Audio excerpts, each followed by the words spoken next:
Hello, and welcome to this Manufacturing and Technology Conference presentation, Building an Innovation Culture, or Why I Built a $500,000 Room in My Factory. We encourage you to interact with today's speaker and each other in the Q&A chat to your right. Today's presenter is Stephen Blue. He's the president and CEO of Miller Ingenuity, and he's also an author and a transformational speaker. His latest book is Metamorphosis from Rust Belt to High Tech in a 21st Century World.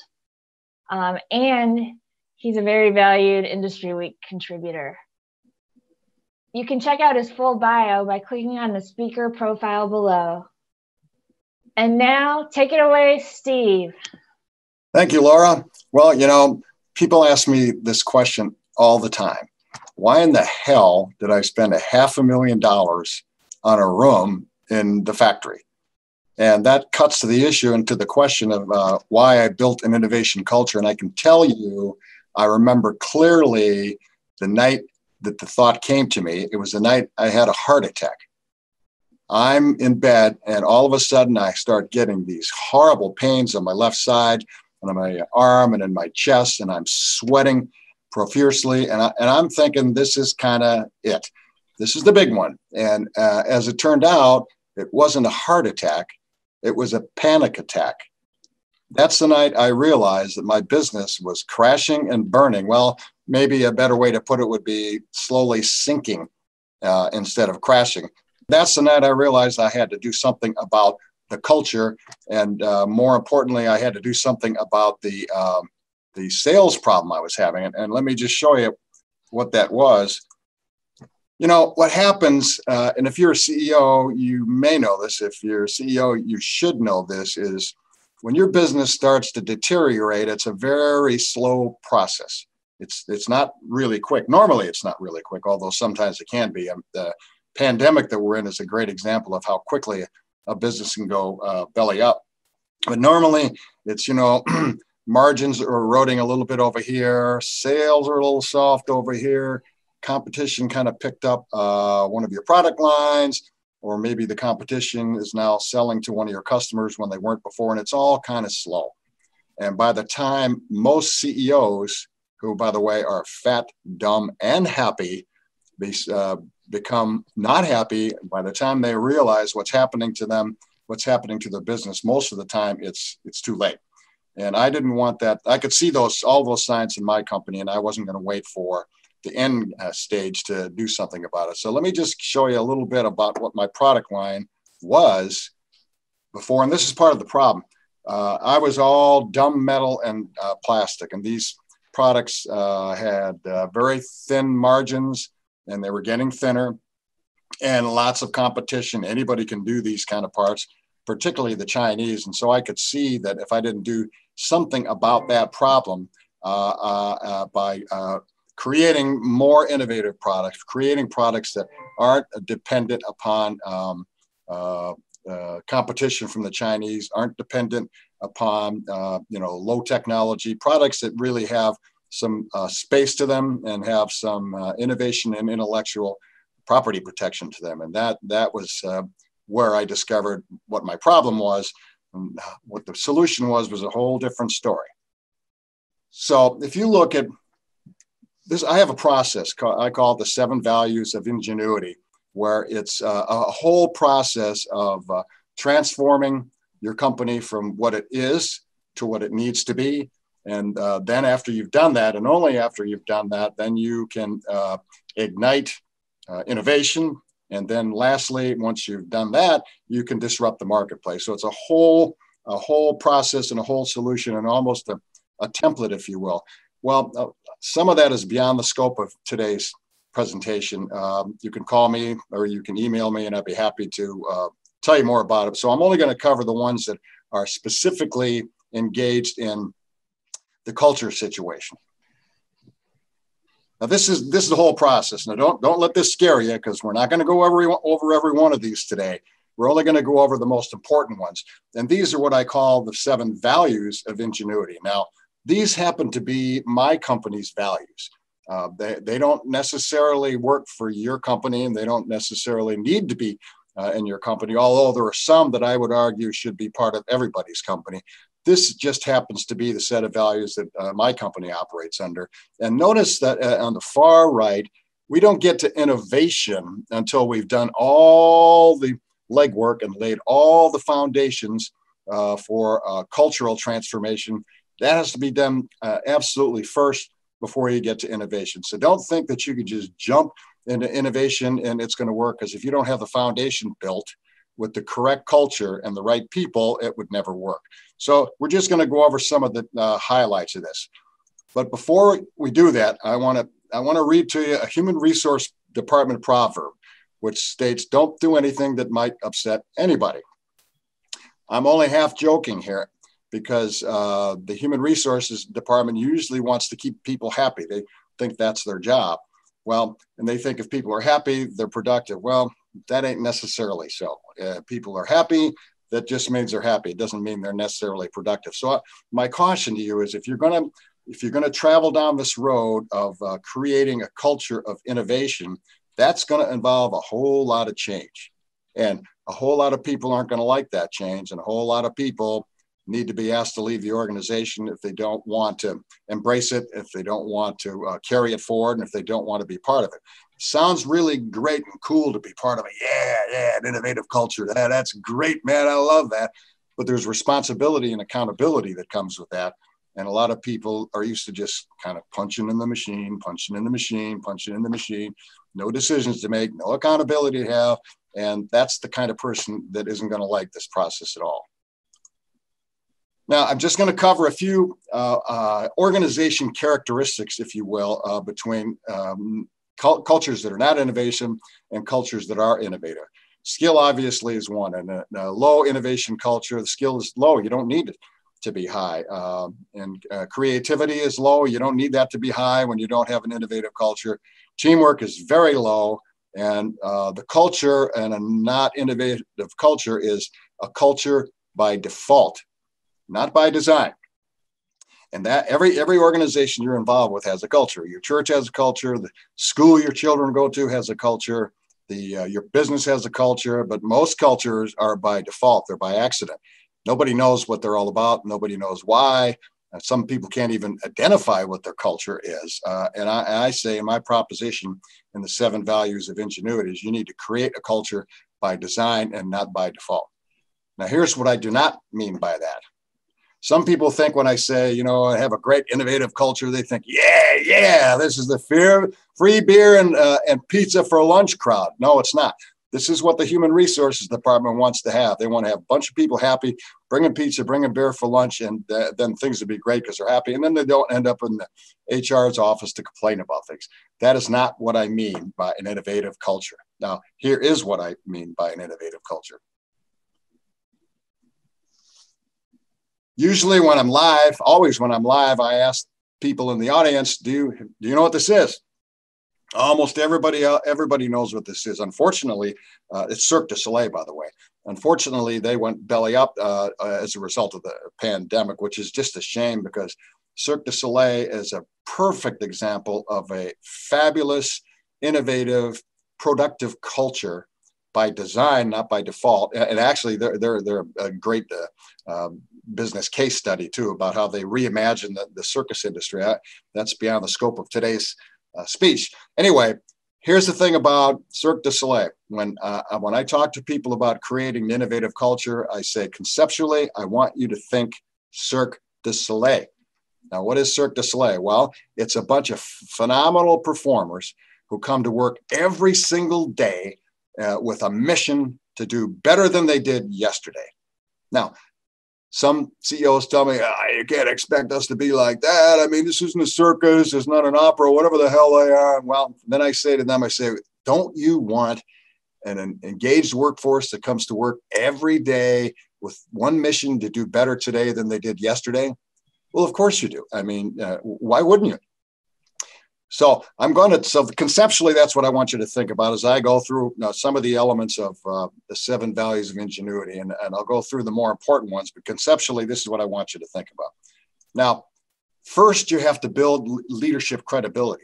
If you've got a bunch of leaders who are, pardon my French, jackasses and treat people badly, there's no way in heck can you ever turn around and expect people to follow them in innovation and to be engaged with people like that, because it just is not going to work. So you have to build leadership credibility first, and a foundation of respect.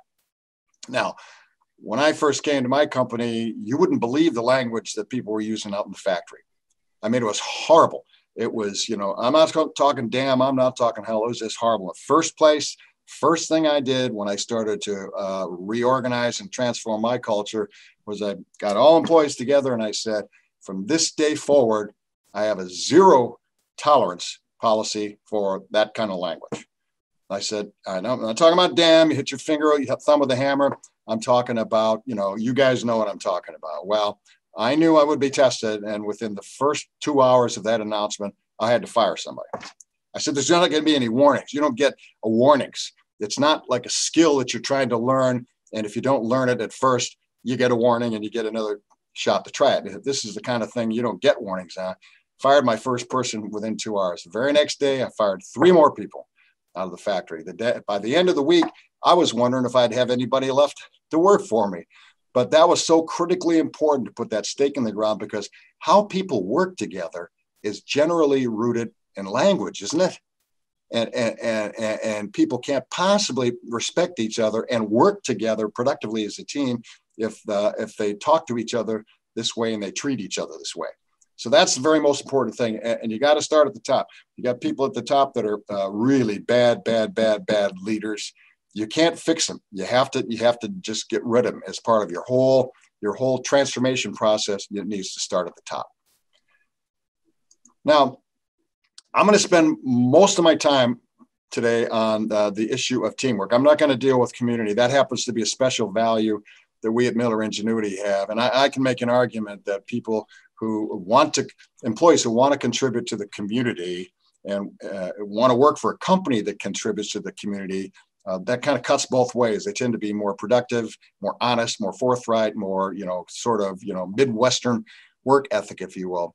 But I'm not going to spend a lot of time on that. What I do want to spend a lot of time on is teamwork, because it's probably one of the most important foundational values you need to have if you want to have a culture of innovation. So what is a team? Well, there's there's Cirque du Soleil again.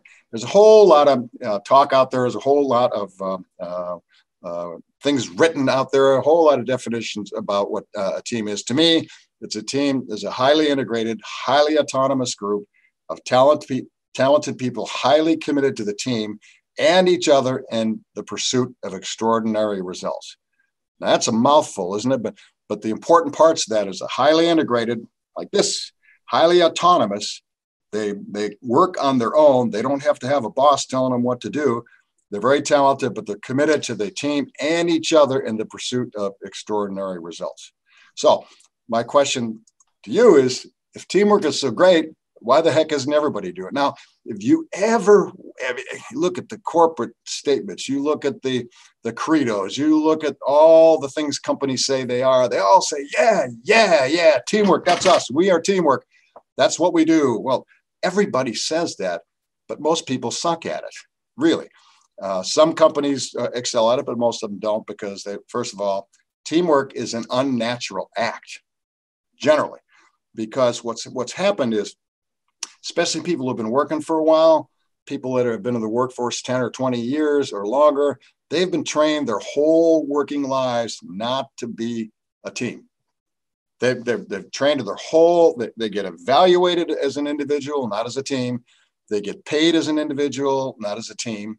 They are accountable only to themselves, not to the team. And so it's really an unnatural act when all of a sudden you say to people, I want you to be part of a team. And when they're part of a team, they have to have accountability to the team. And the people that I just talked about, the mindset that I just talked about, they only want to be accountable. I only want to be measured on what I do, because I can control what I do.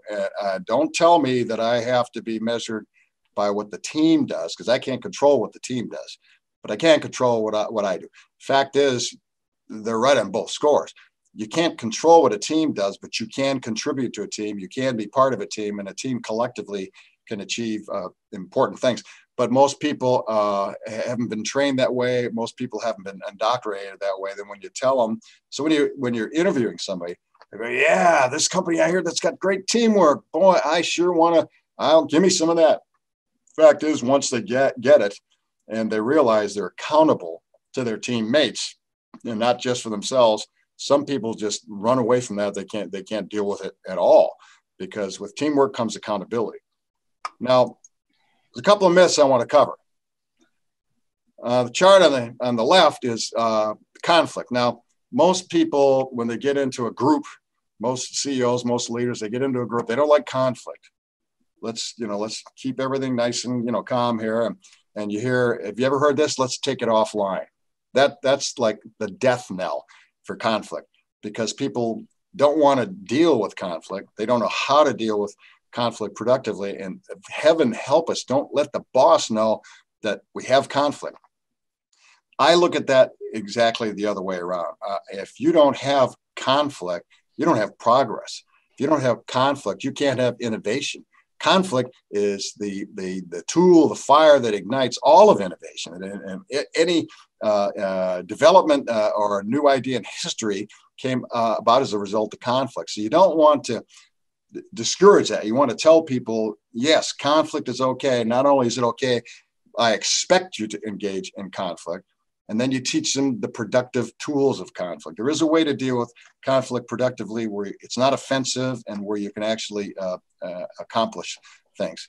And so the most important thing about a teamwork myth is that the teams are free of conflict. No.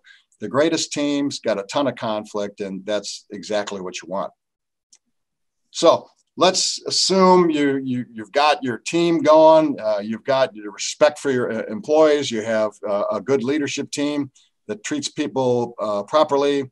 It's time to start talking. Now that has to happen first. I can't emphasize that enough. And that is a multi-year process. Those 7 values of ingenuity that I showed you, by the time we got to innovation, we were in like year 6 or 7. So anybody out there that thinks this is a quick fix for a profit problem, forget it. You should have started doing this years ago. There are no quick fixes to profit problems, so don't expect that. Make sure you plow the road and you lay down the foundation for all of the values and all the things that I've talked about, particularly teamwork. And then you're ready to ignite innovation. Now, first thing is the CEO or the leader of the team has to make innovation an absolute priority. It can't be, when we get done with all the real work, then we'll sort of do this innovation thing. Well, fact is, innovation is the real work. But what happens, especially in an organization, now I'm not talking about Apple, I'm not talking about Microsoft, I'm not talking about the most innovative companies in the world. Innovation is job one for them. I'm talking about particularly a company that doesn't have it and wants to get it. There'll always be something that gets in the way of innovation, always. And if you let everything and his brother get in the way of innovation, you'll never get innovation. So the leader's job is to say to the organization, this is job one. This is not when you get around to it. This is not as an afterthought. This is job one. And you have to put some teeth behind that. Declarations usually don't mean anything, but if you put performance appraisals behind it, if you put pay raises behind it for people who use it properly, and if you put disciplinary action for people who don't, now it's got some teeth, but that's got to be the number one thing. Now, let's assume you've made that a priority. Now you have to give people the tools and the techniques that they need to be able to innovate. You just can't say, all right, going out, boys. Now you're innovators. Let me know when you got something really cool that I can sell. Doesn't work that way. Let me tell you what I did, which was somewhat crazy for most people anyway. I hired the ex-chief creativity officer of the QVC network to come into my factory and train every single employee the principles of innovation. Now, people say, wow, it's a shopping network. Why the heck are you bringing a shopping network guy into a factory? He couldn't possibly teach you anything. Well, actually, under his leadership, they went from, I don't know, now they're like 10, 15 billion, big number, went from hundreds of millions to billions. Now, it wasn't all because of him, but it sure was a large part because of him and his creativity and innovative teachings. And that I brought in my factory, and I had him teach my employees, every single one, white collar and blue collar, the principles of innovation starting from the ground up. And so that means that, and then he'd come every week and he'd ride shotgun with us. We start with the basic fundamentals of brainstorming, how to do that correctly. And then he stayed with us for the better part of a year. About every other week, I'd have him in here until our employees, and he was, teaching them, he was mentoring them, he was helping them get over obstacles. And it ended up being about a year before our employees started able to do it on their own without this guy around. In fact, we haven't had him around here for, I don't know, quite a few years once they got the knack of it. And what I don't want you to do, what I don't want out of my employees thinking of innovation is this.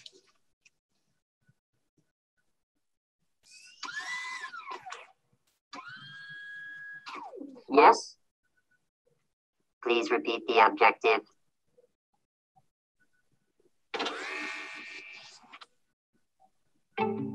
Robots can't do things like humans can. I love that video. I just love it. And it's a perfect encapsulation of what you don't want. You don't want people acting like robots out there, because innovation requires creativity. It requires flexibility. It requires different ways of thinking and approaching problems. And so what happened is, after a year of teaching our employees to innovate, during that period, I gave them all permission to do innovation anytime they wanted, anywhere they wanted, any place they wanted. I didn't say, well, you can only innovate during your break, you can only innovate during the lunch hour, I said, not only do you have my permission, but I expect you guys to break off into innovation groups anytime you have a problem or an opportunity you want to work on. So you'd see people all over the place, all over the factory. They'd just gather in groups and say, spontaneously, no boss telling them what to do. This is a key point. Spontaneously, they'd be in the factory or in the office, and they just say, we got an issue here. Let's solve it. Or sometimes they would say, we have an opportunity we want to work on. Let's solve that. And with no bosses around, anytime they want. Now, people tell me all the time, they go, oh, no. If you let people, they'll just screw off. They won't be doing innovation. They'll be playing cards. They'll be, God knows what they'll be doing, but you can't give employees that kind of freedom. And the key point is, if you have employees that would do that instead of innovation, you got the wrong people. Remember, it comes back to hiring people. You have to hire the right people that fit into an innovative culture, that fit into a culture of teamwork. And it's hard to know that when you hire somebody, because they're hiding things from you. And the company is not necessarily hiding things from the candidate, but there are parts of the company that the candidate can't know. And so it's really important for both sides to kind of know each other to find out if they're a good fit. You make a bad hire, this person comes into your organization, they infect it, they reduce productivity. People look at them and say, well, yeah, maybe I shouldn't be doing all this innovation stuff because he doesn't like it, and he's kind of getting away with not doing it. So you really have to be careful in your hires. By the way, in our hires, and this is not necessarily unique, we have them interviewed, in addition to the leaders that they'd work for, we have them interviewed by the people that they would work with. And if the people team that they would work with say, I don't think this guy's going to fit in, then they don't get hired. So you got all this cooking, and things are working, and things are happening, right? And so one day, about a year into this, maybe a year and a half, I'm walking through the factory, and a couple of people came up to me and they said, we really like this innovation thing, but we could do it better if we had a separate, dedicated space, dedicated only and to be used only for innovation. And I said, let me make sure I get this right. You want me to take a big space out of my factory that now produces things that sell and we get paid for and make money, and you want me to take that space and make it off limits to making money and build this room, this $500,000 room, as it turned out, it cost me. And by this time, they're wondering if they should have ever brought it up. And I said, I love it. It's exactly what we're going to do. Now, notice that this room, we call it the creation station. I'll show you what it looks like in a minute. Notice this room is just a place. There's no magic that happens in that room. The magic happens from the employees, and the employees were already innovating anytime, any place, anything long before this room came in, but the room sort of amped it up. Let me show you what it looks like.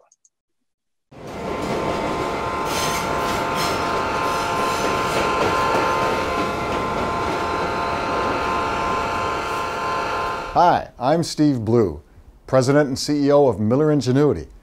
Welcome to Miller Ingenuity's latest innovation, the Creation Station, a 1,200 square foot facility dedicated to creating problem-solving products and processes for our customers.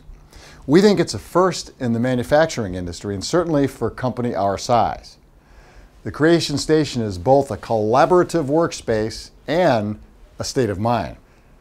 In this state-of-the-art meeting and presentation facility, our employees have the freedom to meet with each other, meet with customers, brainstorm new ideas, test new products and processes, conduct training, simply socialize, or share a meal in the Caboose Cafe. The Creation Station also reflects our unique operating philosophy and a culture that supports self-directed teams who tackle customer problems and do whatever it takes to bring them the solutions they require. The idea for this Creation Station came from our employees, and it was developed by them. The Creation Station is a natural outcome of their desire to take on challenges for the benefit of our customers, our company, and our community. So that's the Creation Station. And I want to emphasize once again that that was the end of the process. That wasn't the beginning of the process. If you think you can make a cool room, and it did cost me about $500,000, by the way. I'm not sure I thought it would cost that much when I started, but that's what it cost. If you think you can just make a cool room, shove people back there and expect them to innovate, you're making a mistake. Make sure you go through the whole entire process first of the cultural transformation, of the team creation, of giving them the tools and the techniques to innovate. And then, and only then, do you do the space. Now, does it work without the space? Absolutely. I mean, we were innovating long before that space. And even now, people don't always go back into that space to innovate because there are times when it's not practical to be back there. If you've got an issue with a process in the factory, it wouldn't be practical to go back into the Creation Station necessarily. So people would just sort of gather around where the process is, and then they might go back into the Creation Station. But so the Creation Station isn't a be all and end all. Now, if you decide as a leader or a CEO, usually it's kind of only CEOs that can make this kind of a capital commitment, you're going to get a lot of criticism and questions from your board and from other stakeholders that where's the beef? What is the ROI out of the Creation Station? It's hard to quantify it necessarily. But I always tell people when they ask me, we've had a couple of really big innovative ideas that we went and commercialized them, were fabulous commercial successes. And we've had a million little innovations that add up to millions of dollars. And I could quantify that if I wanted to go back in time and say, okay, brainstorming X produced X, brainstorming X produced, but why bother? And I did in the beginning, by the way, because I know I'd come under fire for doing it. After a while, it just isn't worth doing. You're going to for sure yield a couple of big ideas and a million kind of little ones. So you want to make sure that you're ready to answer those questions because you're going to get a lot of questioning about that. Now, the other question that I get a lot is $500,000. What? Are you kidding me? Wait, what? That's a lot of Chang you could have spent somewhere else. Absolutely right. But let me tell you this. If you're the CEO of a manufacturing company, you'll drop $500,000 on an automated CNC machine just like that. You won't bat an eyelash at that. Why? because it's an income producing asset. And I understand that.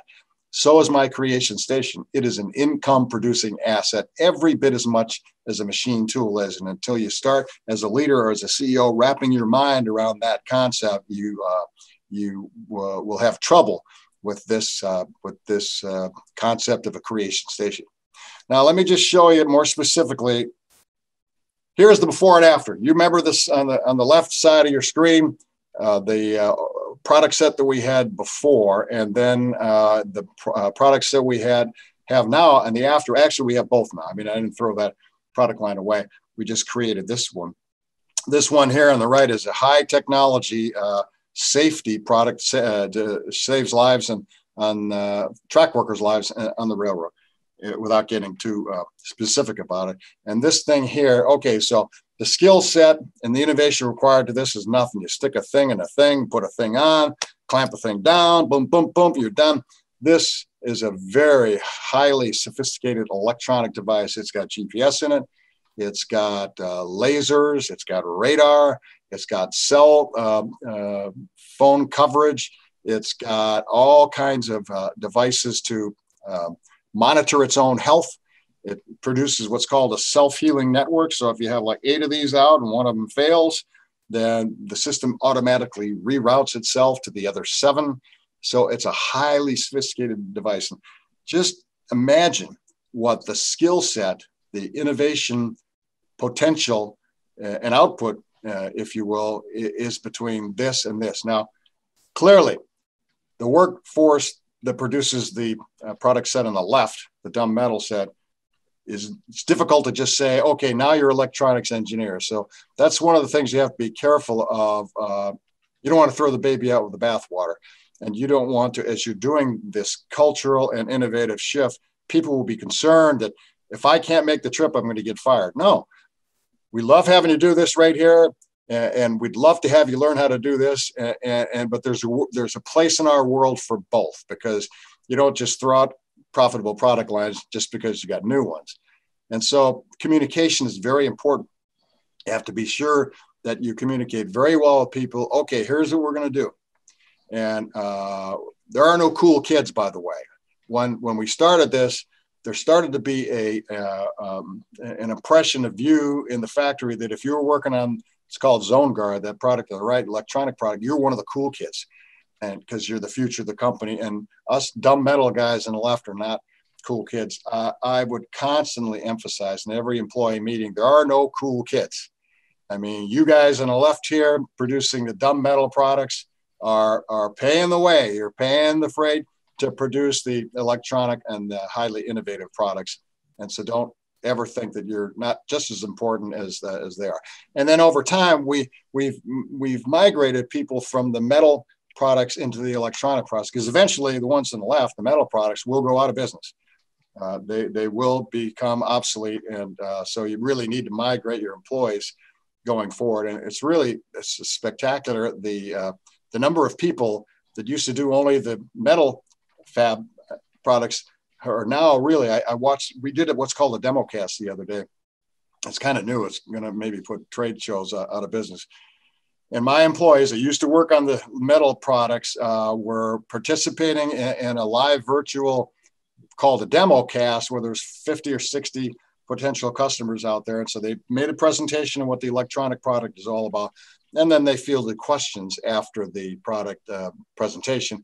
And it was really cool to see these guys that used to screw this stuff into these metal products, now answering all kinds of technical questions about the electronics product. And I just think that is really cool. Now, there's a lot of space between the left and the right here, between the before and the after. I mean, what you see right now on the screen is like iteration 9 or some darn thing with a firmware rev of, 8 point something or other. And so we had a lot of trial, and we had a lot of error. We had a lot of field tests, a lot of asking customers for feedback. This was really designed by our customers, because every time we took it out in the field, they would say, I don't like this, I don't like that. Can you do this, or can you do that? So you got to be prepared in innovative product cycles to be, very highly flexible and able to be changing things when you have to change them. So the important point is, while you're making money on the products on the left, don't plow them all into dividends. Don't plow them all into whatever. Plow a fair amount of them into developing new products. Don't wait until a crisis hits your company before you try to fix this, because then it'll be too late. So that happened to be my journey, and I love this picture on the left too. By the way, I have the licensing rights to it. I didn't steal. This is what I call, it's on the cover of one of my books called Mr. Fat, Dumb, and Happy. That's your average garden variety manufacturing CEO. Not all of them, but a lot of them, and they're kind of coasting to retirement. You don't want to be that, because if you want to save your career and you want to save your company, and innovation is the way to save it, don't wait until your doomsday clock strikes 12. It's almost midnight now, but it's not too late for you to save everything and innovate your company. Thank you for your attention. Thanks for that great session, Steve. We're now going to move over to the Q&A.